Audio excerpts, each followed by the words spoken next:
Post that, we are going to dwell on the topic of how to develop the essential leadership skills. So what are the essential leadership skills that is very, very critical for us?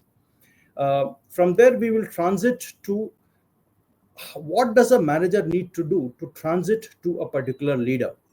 Uh, we will also speak about how to build a personalized leadership development program, which is extremely critical for an organization. Because when you actually want to develop a manager into a leader, it's very necessary that you have to have individual or personalized leadership development plan for each person, because all people are unique, their learning abilities, their plans to grow, etc., are all different, and hence a personalized leadership plan. So we'll share that with you. What is extremely critical and what I have realized is that in this journey of empowerment and growth, there are various challenges that are faced by the organization. And to overcome these challenges, what are the strategies that need to be taken? So we have done this, we have helped various organizations across various sectors in terms of empowering and growing their managers into leaders. And we will share their journey and the strategies that we have adopted that has become extremely successful.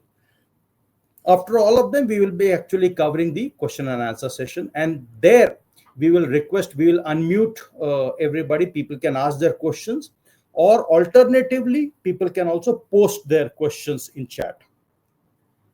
So the first slide is in terms of what is the role of a leader. So the utmost role of a leader is first to influence, develop and guide his entire team, the entire organization, towards a one strong common goal for the organization. These goals can change over a period of time. People can call it mission, and of course he also needs to cover what the vision is in the organization. But in the long run, the objective of the leader is to produce more leaders and not just mere followers.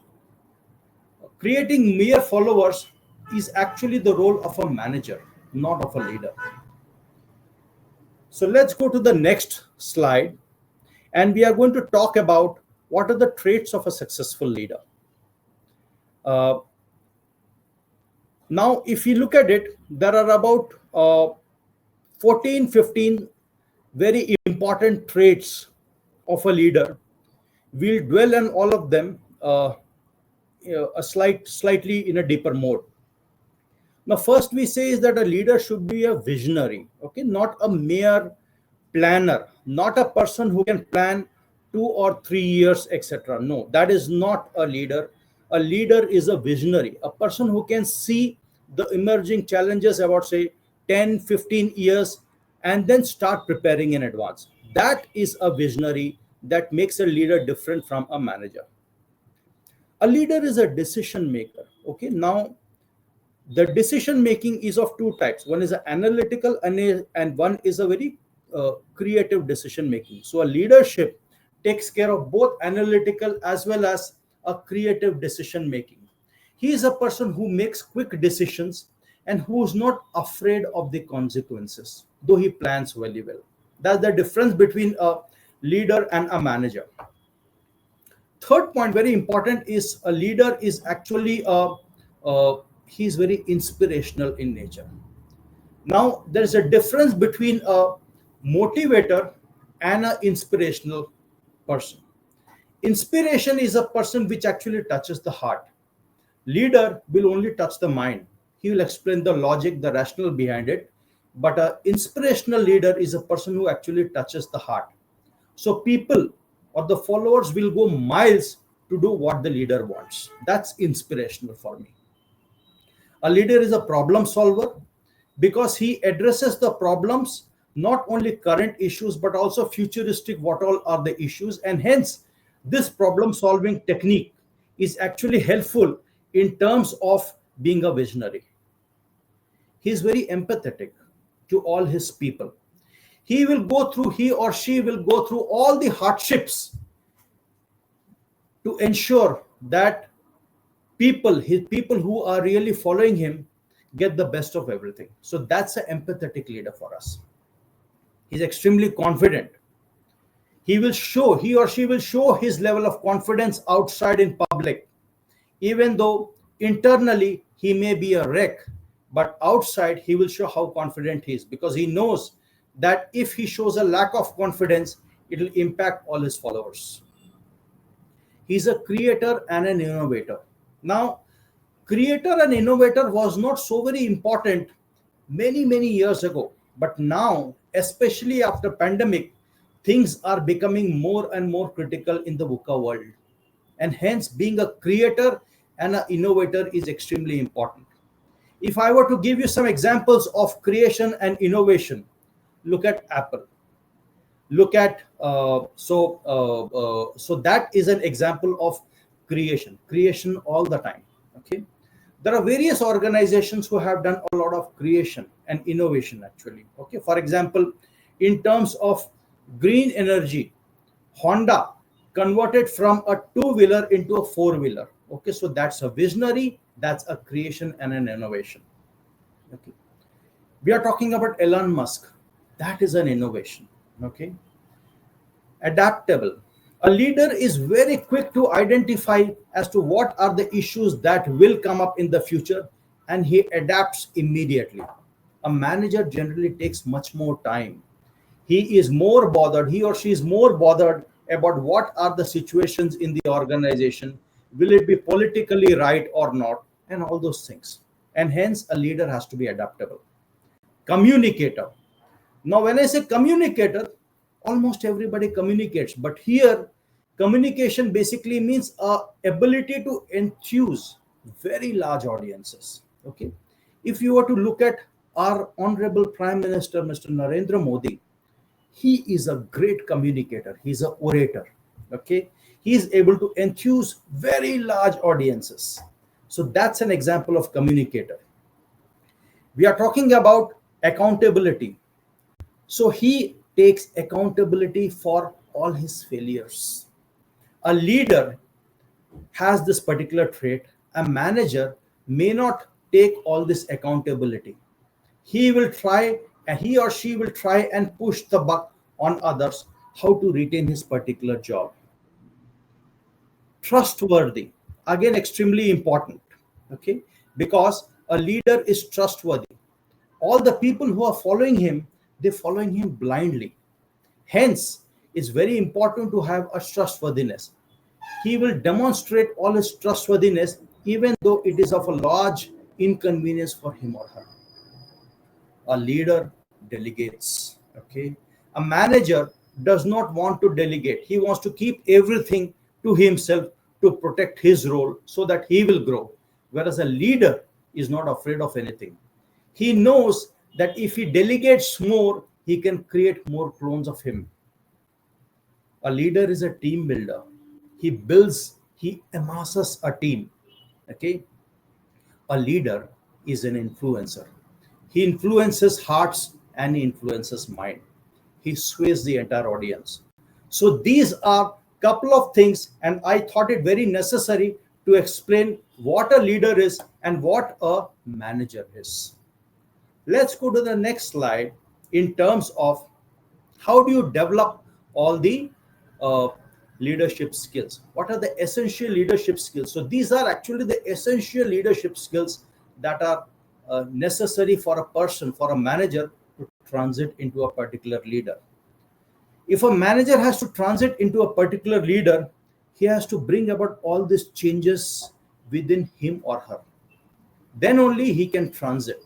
We can teach you about all the skills, but the leader should be willing to honestly bring about a change within himself or herself. Let's go to the next one.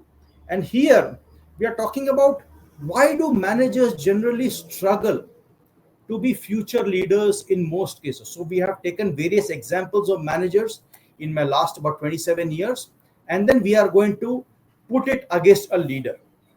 So here I'm saying that managers generally are very goal oriented. A leader is visionary. A manager can mimic their competitors. So hence we talk about a lot of benchmark. We say, okay, since they are doing this, we also need to do this. So he will mimic a lot of competition. He is not an innovator. He's not a creator. Okay. He's not the person who will take the first step. A manager will avoid taking risk because of the situation that he is in. He has to protect his job, he has to protect his reputation, and hence he does not want to take too much of risk, whereas a leader is not afraid of taking risk. A manager will direct people to achieve the company goals. He will say, okay, you need to do this, you need to do that, etc. A manager maintains or tries to achieve a status quo. He has to protect everything. Their sales should not go down. The attrition should not go up. The quality should not go down. He will always look at certain set parameters and he will behave within those parameters. Whereas a leader is a person who breaks all the shackles and he goes out and delivers. So then a leader does not give up. That is a very important quality of a leader. Persuasiveness, perseverance. He will rise, he or she will rise from the ashes. A manager finds it very difficult to rise up, whereas a leader has the ability to rise up from the ashes almost all the time. If you look at all the entrepreneurs, it's not that entrepreneurs have been successful. Most of the entrepreneurs have failed in the first few years, but they have their ability not to give up. And that is what makes a leader stand apart from that of a manager.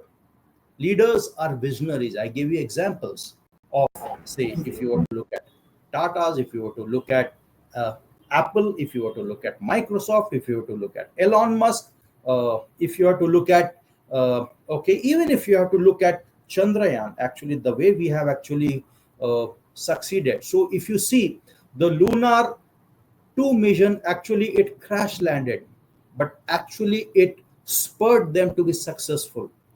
India happens to be the only first nation to have landed on moon on the South Pole.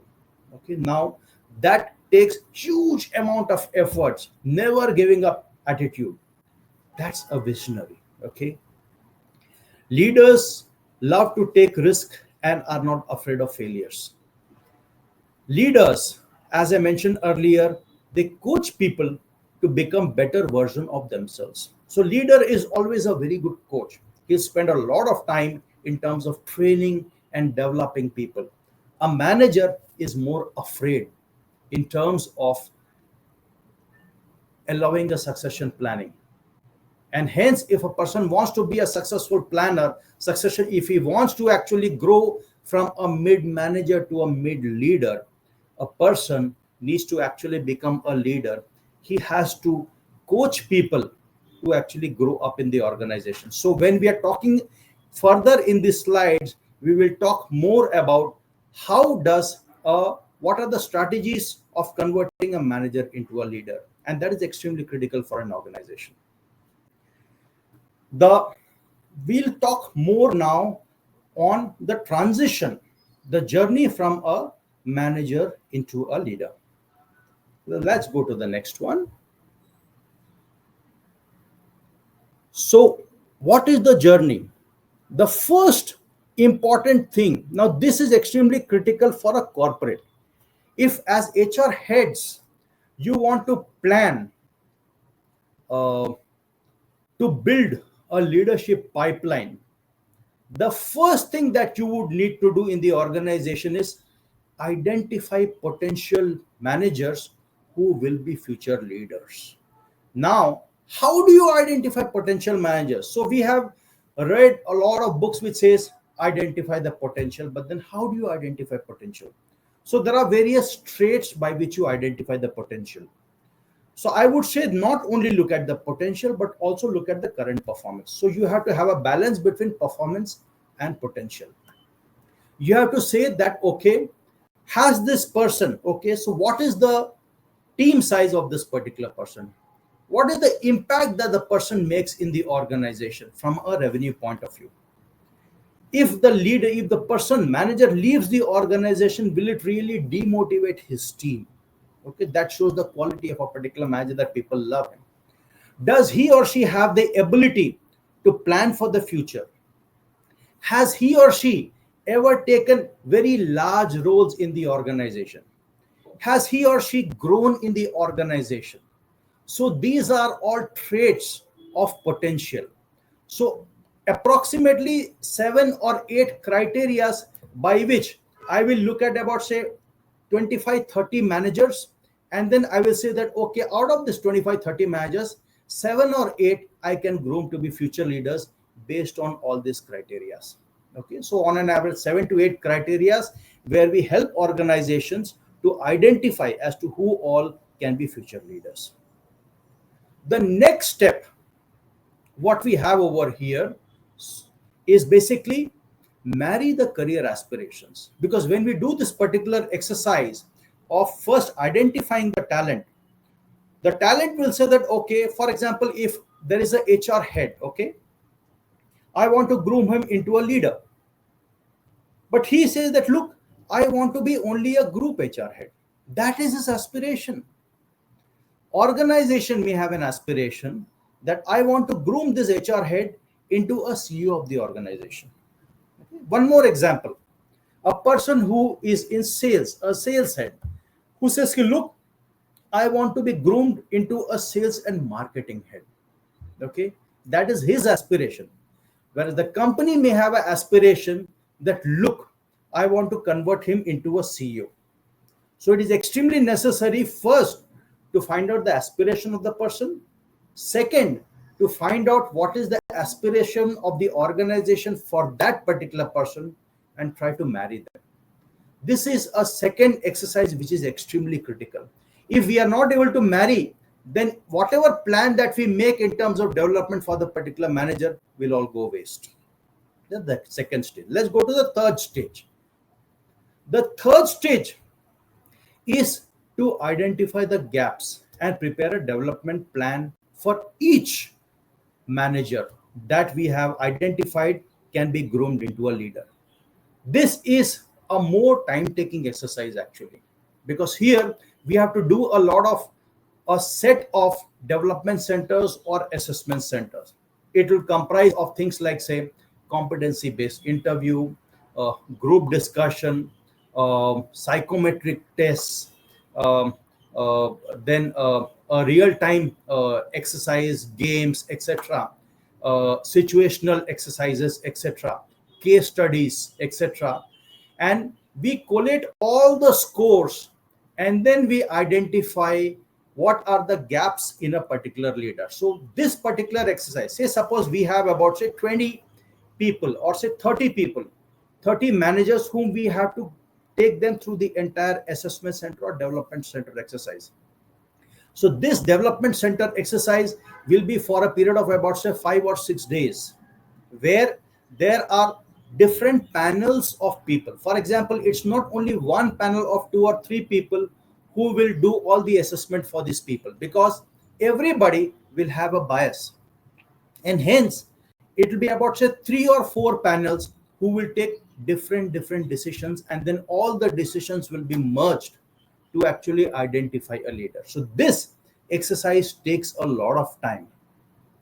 What is very necessary is that in organizations, people say that okay, when I call 25-30 people for all the assessment center, first is that all these 30 people, some of them also chicken out. They say, oh my god, what if I fail? If a person thinks that he is going to fail and he does not want to participate in the development center, that is the first criteria to agree that he is not a leader material. He is a person who does not want to take risk. He or she is a person who does not want to play with who does not want others to know whether he's successful or not. So then if a person does not want to be a part of the assessment center, good, he cannot actually be groomed into a particular leader. Second, what we have to keep in mind is that you have to keep all these things extremely confidential, because things should not leak out. Okay, and you have to announce all these things in a very intelligent manner. What we have to realize is that a person who has not made it to the assessment center, cleared the assessment center, does not mean that he will not clear again. So you have to give a very honest feedback for a particular person so that the person can come for an assessment center after 2 years again. This is a very important exercise because many times, if this feedback session is not handled very carefully, even though you have a very good lead manager, you will see him attriting the organization. So generally, all these assessment centers and everything is managed by external people so that there is a lot of confidentiality that's maintained and it's managed in a very professional manner. Let's go to the next one. So after you have identified the areas of development, so it's extremely critical that if you are assessing a particular manager, say who's in a particular move into a next or a next to next band, then you have to look at all the competencies that are required for the future role. And that is how you have to identify the gaps. So unless and until you have a set of very clear competencies for the next level, you cannot actually identify the individual development plan, or you cannot do the assessment centers. So that's extremely critical for you. After you have done all these exercises, you have identified that, okay, out of this 25, 30 people, these are the 10 people that we want to groom as a leader in the organization. It is very necessary to build a personalized leadership plan. Some organizations call it as individual development plan. Some people call it as personalized development plan. PDP or IDP is actually the same thing. Now, again, there are two ways of looking at it. There are organizations who say, I just want to groom a particular leader uh, without having any purpose in mind. Now, that is very risky. You should always have a very strong purpose in mind, because if you do not have a purpose in mind, you'll groom a particular person and you don't attach any growth to a particular person. That itself is a great demotivator for a particular person. And hence, it's necessary to have a plan in action very, very clearly. So you sit down with each and how do you prepare a personalized development plan?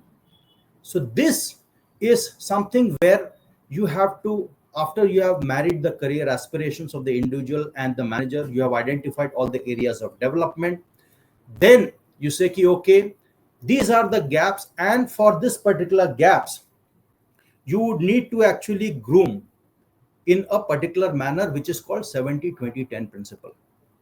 Now, the learning or the growth of a particular person, 70 is basically on the job learning. Okay, that's the weightage. So on the job learning is the most effective. 20 is basically through a social learning, where you have a discussion with your managers, with your peers, with other people who can play a role. And finally, 10 is only through training and through books, etc. So this 70-20-10 principle is extremely important. There is one more very important concept that I wanted to bring about on the table right now, is something called a shadow. Okay. Now, shadowing is actually a concept that has been brought about by Citibank first, and then by a couple of other banks, etc. Shadowing is a role where the risk is less, but the learning is immense. Where if I say that I want to groom a particular, say, a plant head into a CEO of the organization, okay? So what I will do is that I will allow the plant head to be a shadow to the CEO. So wherever the CEO goes, the plant head tags along with him. When the CEO actually sits for a board meeting, the plant head sits with him. Whenever the CEO is on a holiday for about, say, 10 days, the plant head manages as a CEO. This is called shadowing, and it is extremely important concept in the on the job training. Let's go to the next part. So after we have done that, so what we have spoken about IDP, just wanted to reiterate it. First, you have to identify the competencies for the future role. Very, very critical. Otherwise, you cannot do the assessment centers. Then use the assessment centers to identify the gap. This has to be done by an external party. Internal parties are generally more biased. After you do the assessment centers, and also what happens is people actually perceive, the internal people who are attending the assessment center, they also feel that the decisions are actually more biased, and hence it's necessary to have an external party to manage all your assessment centers, design and manage your assessment centers.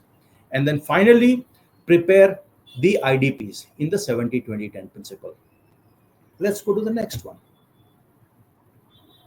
Now, this is extremely important because many organizations have prepared the IDPs. They also say, okay, I will manage because the manager has to just do the IDPs. But we have been doing IDPs and we have been doing this entire exercise of developing the leadership team for the last couple of years now. And the problems that we have seen is that organizations that do not appoint an external coach generally fail in this particular area. Why? Because first, the coach is an external person who's not afraid to give a feedback. One, a coach is able to give a very clear cut action feedback to a particular person by referring to that IDP and saying that, okay, this is the actionable, this is the timeline. Have you done? How have you done? If you have not done, why have you not done? How can I ask you? How can I help you? So coach becomes actually a bridge between the employee, the person who is a coachee, and various factors inside the organization. It's quite possible that an employee, generally IDPs fail because the employee does not have the time to work on his or her IDPs because there's too much of routine activities, his normal work. The coachee has to realize that he has to take that extra effort to do that. Secondly, the manager or the HOD of that particular coachee will say, oh, don't bother, we don't have time. I will take care of your score. You actually just focus on your routine activities. This is also why IDPs fail. Third is the way a feedback is given for a particular person. So a coach is a person who does not give a solution. He does not fish for the particular coachee. He actually teaches the coachee how to fish. He actually encourages the coachee as to how to come out of his own problems. He challenges the particular coachee. So coaching is actually a skill. It actually comes over a period of time, and hence it is always advisable to appoint an external coach or a set of coaches to manage the transition of a manager to a particular leader. Let's go to the next one.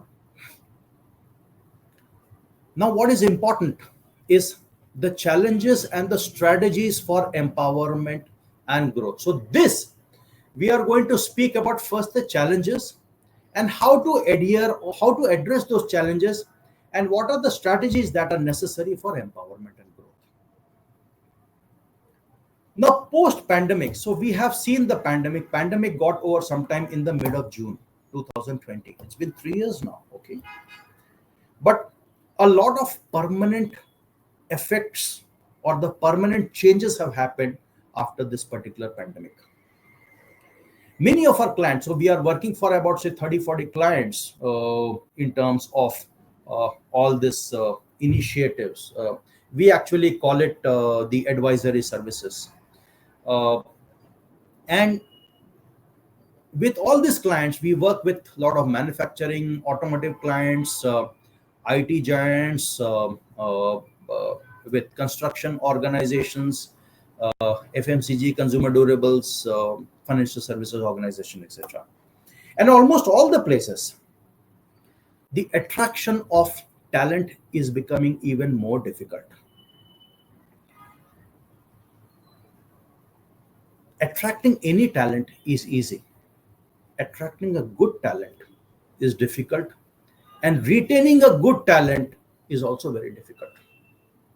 So this is the first challenge across all industries. Also, what is happening is that India is poised to be the fastest growing economy in the world. It's growing at about say 5.8% compared to the nearest person who's actually, we thought it was China, but then China's economy is really degrowing. In the last 1 month itself, we have seen that the Chinese economy is collapsing. Their entire construction industry is going down. Their banking sectors are going down. Their unemployment rates are really going up. And hence, India continues to be the shining star in across the entire world. The nearest competitor is a competitor which is growing at about say 3.5 to 4%. It's among the BRIC countries. It's one or two African countries, etc. But not Europe, not America, none of the developed countries actually. The second challenge is motivating an ever demanding workforce, because now in the pandemic people are used to flexible working. They say, okay, you give me a hybrid model, otherwise I am not willing to work. That's a challenge that most of us will, I am sure that all of you will resonate with what I am saying.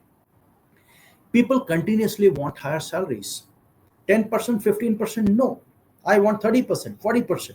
After 6 months, again, they say, no, I have got this, I have got one more offer. Now, why is this happening? Because there is a war for talent. The shortage of good talent available in the market, and hence, they are the people who are demanding all the prices. So, higher salaries is again the second issue. Third is basically with all the people, there is a lower patience level. People want very quick returns. They want to learn faster. They want to grow faster in the organization. They want to earn more. At the same time, they want a great work-life balance, etc. That is the trait of a younger generation. If you see, the age of the working population across the world is increasing, whereas the age of working population in India naturally is the lowest. It's among the early 30s, and it's going down. Okay, and hence that is the criteria of Gen Z. These are what Gen Z is made up of. They don't mind losing the job, they don't mind working, they know that they will get something else very fast, and that's the fact. People have become much more transactional, and hence we have to be transactional also. There's a shortage of skilled manpower. So this is all the criteria of a ever demanding workforce. Third, as I mentioned, fierce competition. Organizations are no more saying that I want talent only from my industry. They are willing to try out talent from other industries also. So there's a fierce competition. Fourth, customers want even better quality at even lower cost. This was a challenge earlier, but now it's an even more bigger challenge, because now India is slowly, because we have uh, China and Taiwan, which were actually leaders in terms of semiconductor, but now India is also getting into this particular space. We already are extremely high in the space industry. We are also getting much more aggressive in the manufacturing industry also. Okay, so hence the competition is fierce, but the customers want better quality at lower cost so that we can compete globally.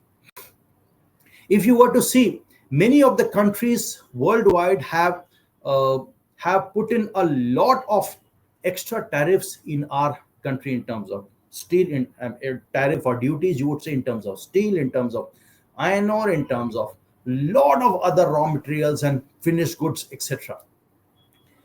But that is the challenge that we have to face. Then there is no customer loyalty, because people want cheaper and better. Brands are out now. Okay, there is more stress at workplace. That's the fact, because when people want more, then the organization also says that, okay, I am willing to pay you more, but I will also extract my pound of flesh. And hence there's more flesh, more stress at the marketplace, at the workplace, where we are demanding more with lesser workplace, and hence there is more stress. Promoters and leaders are getting exhausted and need spare time to strategize. And this is actually an issue with most of the, because we are working with many promoters and leaders, and slowly they are getting exhausted. They want to build a second in line very, very clearly, so that they will have much more time for strategizing. And this is actually the reason as to why many promoters and leaders want to build leaders inside the organization. This is one of the biggest challenges that we all face. So let's go to what is the strategy now to meet all those challenges. The first strategy for empowerment and growth is culture. Now, we would have heard this phrase, culture eats strategy for breakfast. So if you do not have a very strong culture, a culture of inclusivity, that is, there is room for everybody to grow, don't bother about it. Culture of continuous learning. I should learn, everybody else should learn continuously. Culture of allowing risk, even if there is a amount of failure. Take risk, fail, no problem. Culture of no politics. Culture of recognition and healthy competition. Culture of having a bias for performance. Now, this is extremely important because a lot of fairness comes from performance evaluation reviews, etc. There are various tools in the market, softwares, etc., which actually should able to give you real-time dashboards and reports in terms of what is the particular performance of a person. The Gen Z whom we are hiring inside the organization, they want results immediately. They will deliver this to show me the results. That is why it's very necessary to show them a real-time dashboard, reports, etc. of their performance. Feedback should be immediate. So many performance management systems are very, very boring in nature. They don't show you real-time dashboards, reports. They don't do a monthly review, etc. You should get out of it, get a system which actually ensures that real-time dashboard, reports, and all those things are available. Feedback should be able to given to people immediately, live, etc. This actually takes care of the fairness in all the dealings. And finally, all of us should have an innovative mindset. So this is all to do with the culture. If you don't set a right culture, none of these things will work. Second is do more with less. We do have no choice, honestly, because the cost, the profits are shrinking, the cost of manpower is really increasing, the cost of raw materials are increasing because of lot of raw materials, etc., that are not available, and hence you have to give meaningful and higher roles to the existing people. You have to use technology for fairness, and you have to remove the manager bias. Now, an organization where a manager actually decides what is the rating to be given to a particular person is very, very old fashioned. Actually, people don't like that. A system should be there which should be able to, whatever the performance the person has done, he or she enters it inside the system, and automatically all the scores of the dashboards and everything should come for a particular person. The person should know where he is doing well, where he or she is not doing well. System, very important. Third, catch them young and at a low cost. It's a very important thing that you should hire more and more young blood inside the organization. We have seen that people who are very young are not afraid to take challenges. They are, for example, if you look at the age of a CEO, about say 15 years ago, the age of average CEO was about say 60. 10 years ago, it came down to 50. 5 years ago, we have about say 35. Now we also have CEOs who are 25 and 30. Naturally, when you have a young CEO, you would want a younger population who can stretch. And hence, hire and plan the careers of all your GETs or all your MBA graduates. Have a fantastic growth program for them. Ensure that they move up in the organization. And who should do that? Is primarily the middle managers, actually. Because earlier we thought that, okay, middle manager, they have become redundant, but now the new strategy says that middle managers are playing a very active role. Give the activity of grooming to the middle manager, because the middle manager is actually a bridge. So we are talking about the role of a middle manager. The third point, his or her role is to create a positive environment, because the middle manager is the bridge between the people at the front line and the top. So he can create a positive environment. He can develop accountability and ownership in the younger generation. He can change, he can be a change agent and a coach, because the middle management is also a person who's about say 30, 35, etc. So he can associate more with the younger generation. He or she can get a ROI from the new breed. He or she can be a shock absorber.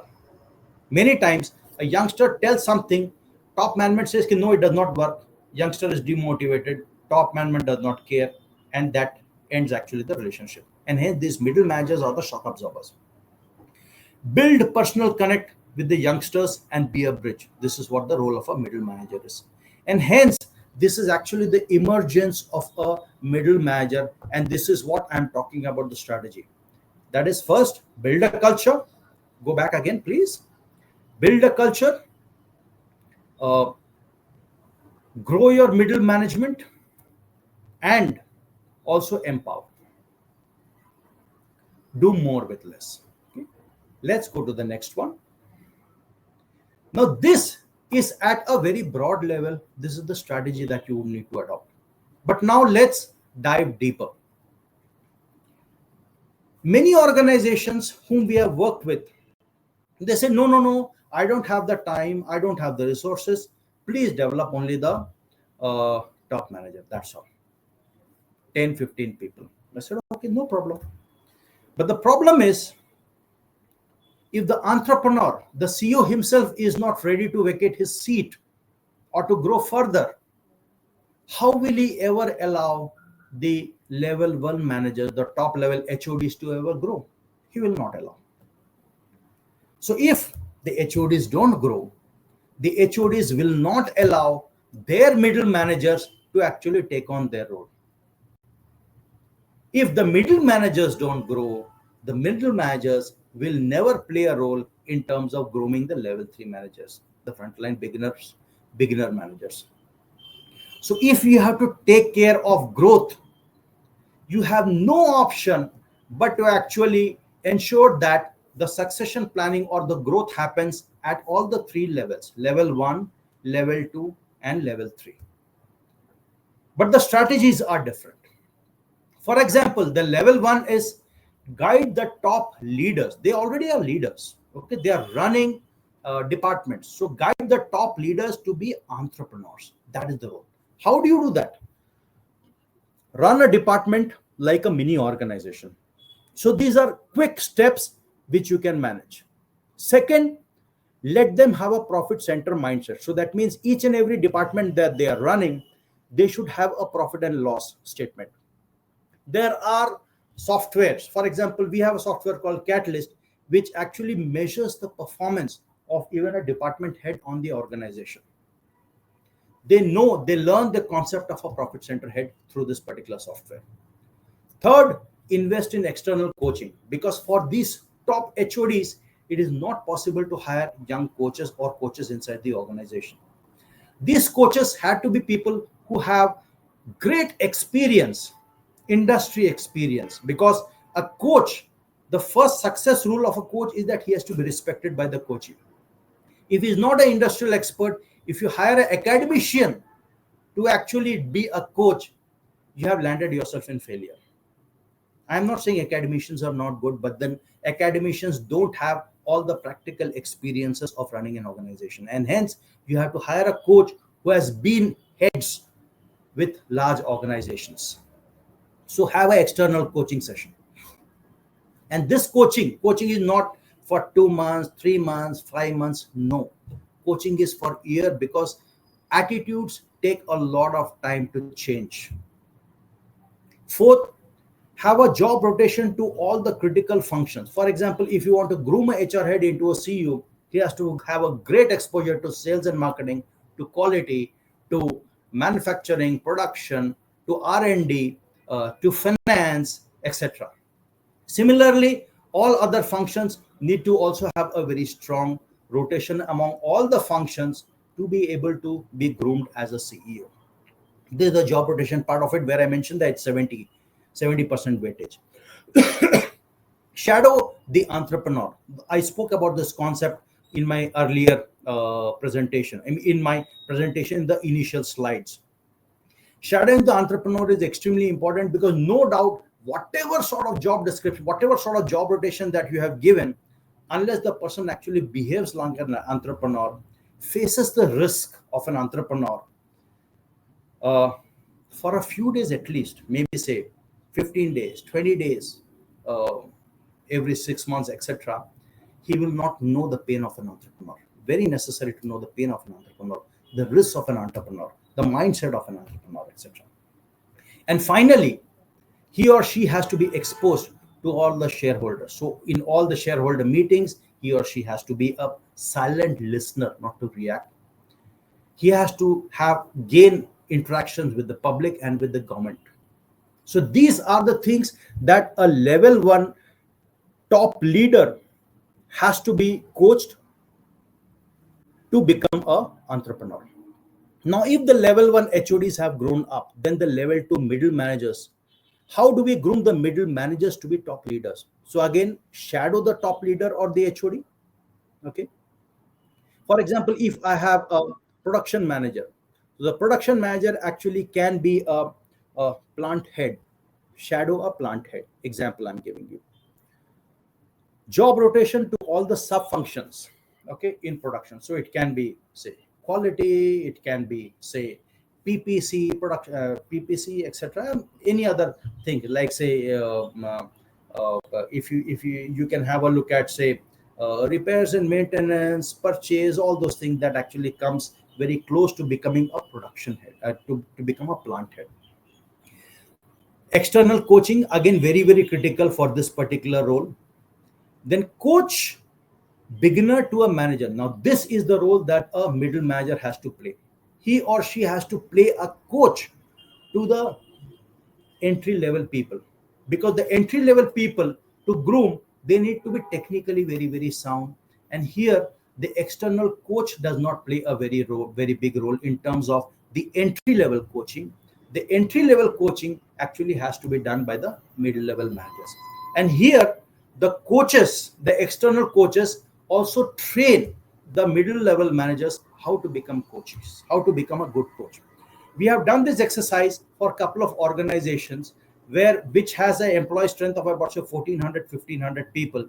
The middle level managers are on an average about, say, 40 50 or 60 people. We have trained all the middle level managers how to become a coach, so that they can start coaching the frontline people. The third level, this is the role that a middle level manager has to play. The coaching has to be done by the middle managers. Technical and behavioral competencies are extremely critical at this particular level. Shadow the middle manager through various projects. Okay, so this is what is necessary at a level 3 to be done by a middle level manager. Now, if you do all of them, there are basic common rules, 4 common rules that you need to follow. First is empowerment. You need to empower the people to succeed, or even to, you should allow failures, but try out new things. Create a common vision of excellence for the organization. That is a culture. Interlock ability and accountability and responsibility. So that means you cannot just give accountability with no responsibility. You cannot just give a responsibility, but then I don't give you the accountability. Sorry. You have to say that accountability and responsibility will be coextensive. That's only a person can take decisions. Finally, you should be able to attract, develop, and retain top performers. People who have the right attitude, people who have the right potential, people who have the potential to grow are what you should hire in the organization. Okay. So these are the 4 criteria that are extremely needed as a common rule. Now, after this, let's go to, so this is what we call it as passing the baton. The entire process of succession planning, you have to pass the baton from the entrepreneur to the HODs, from the HODs to the middle managers, and from the middle managers to the frontline people. That's when the entire process of growth will happen in the organization. That's all from my side. Let's go to the next one. Okay. And generally, why this transition fails. So I'll just tell you as to why transition fails and what needs to be done. So let's go to the next one. These are basic points before I close the session and invite question and answers from you.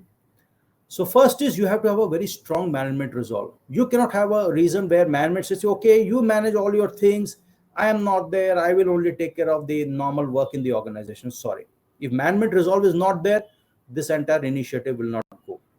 Secondly, detailed and scientific development plan needs to be there. 70-20-10 principle. Third, you have to have excellent coaches to follow up and nudge meticulously. Fourth, you have to have, it's not mentioned over here, but it just crossed my mind, is that you have to have systems and processes which are extremely fair. You should be able to manage performance. You should be able to give feedback like this. Finally, strong resolve of a coachee to develop. Now, even if the coach is there, but if the coach is not willing to walk the mile, then it does not succeed. So a coaching ladder should say, I am willing to have successors if my boss has a succession plan for me. So top leaders to be groomed to expand the business. So what does this mean? So top leaders have to be groomed to expand this business, and they should have an innovative mindset. They should want to groom the middle level managers and to grow the leaders again through coaching. And the middle managers should be trained as coaches to be able to coach the youngsters. Let's go to the next one. So what will this entire thing give for an organization? End outcome.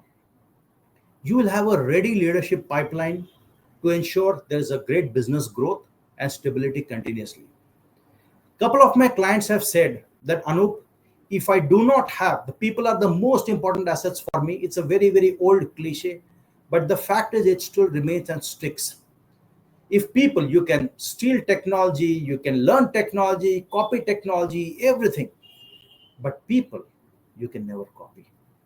And hence, you have to have a continuous leadership pipeline to ensure that your growth, business grows, and there is a stability continuously. Uh, Something about us. So we are an advisory company. We have a HR advisory company. We basically do a lot of interventions where uh, our first product is basically a bridge where we help improve organization performance, uh, policies, bands, grades, structures, organization design, all those things we do. We help improve the engagement levels, and we help win our clients various awards. It could be the Gallup Great Place to Work, or the Great Place to Work Award, or the Eon Hewitt Best Place to Work, etc. And we also help organizations with how to recruit, train, and groom your frontline people into growth. We also manage HR for various organizations where we professionalize the HR functions for organization. The third product that I'm talking about is called Catalyst, which is actually a copyright product of ours, which is in AWS cloud, and we measure and improve uh, productivity of organizations through performance and through feedbacks, and through learning and development, IDP, coaching, all those things are there. So that's Catalyst. If you're interested, you should come and have a look at it. Go through our website, which is www.phiedge.co.in, or you can also go through Catalyst, catalyst dash phi at the rate catalyst dash phi. So these are the website that you can go through and go through us. We also are extremely active in terms of a lot of talent acquisition, and we also do a lot of headhunting. So that's a small brief about us. You can find all those things in website. uh, for people who want to actually go through my entire video, you can also go through our website, and you can also go through the video. All those videos will be there. There are various videos that we have conducted. We have a couple of directors who have been HR heads and leaders with large multinational organizations, blue chip organizations. We have Vibha Anup. She's also a professional with about say 27 years plus experience, passed out from the premier institutes, worked with premier organizations at leadership level, and runs the organization parallelly with me. We have Amitabh Sen, who also has been an HR head with various organizations. So we have multiple directors in. Great. Thank you so much. Uh, you can ask any question that you want. Go through our website.